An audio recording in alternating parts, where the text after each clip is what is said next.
Hi, PB kids. I hope you've had a great week. Today, we're talking about comparison.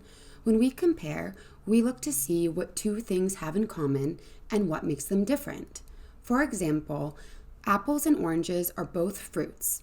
They both have seeds and they both grow on trees. But they have differences too. Oranges are the same color both on the inside and outside. We don't eat the rind of an orange. Apples are a different color on the outside than the inside, and we can safely eat the peel of the apple. These differences don't mean one fruit is better than the other, they're just different. And that's not good or bad, it just is. Comparison is a thing that happens naturally. In fact, we can learn a lot of new things by comparing and identifying differences. But sometimes comparison can hurt, especially when we compare ourselves to other people. And it's tough because it's usually not hurtful at first. At first, we find the similarities. For example, let's say I compare myself to my friend who sits next to me in class.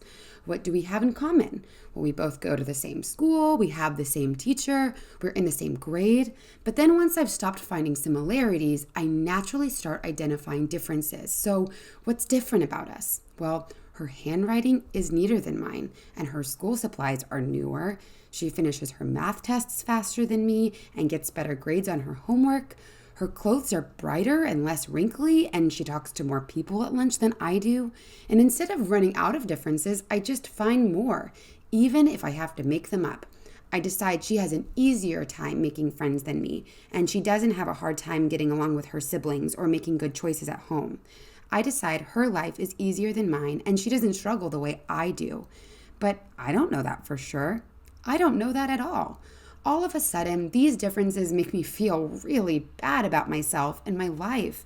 It might even make me jealous of my friend who sits next to me in class.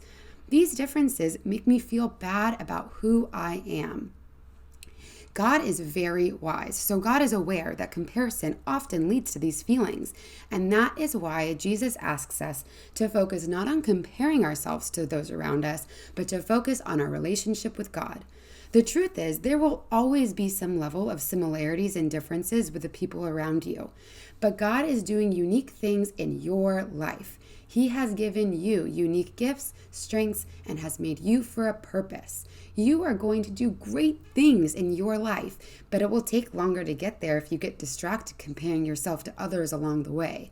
If God wanted you to be just like your friend sitting next to you in class, He wouldn't have made you different. You're meant to be different and unique, and so are they.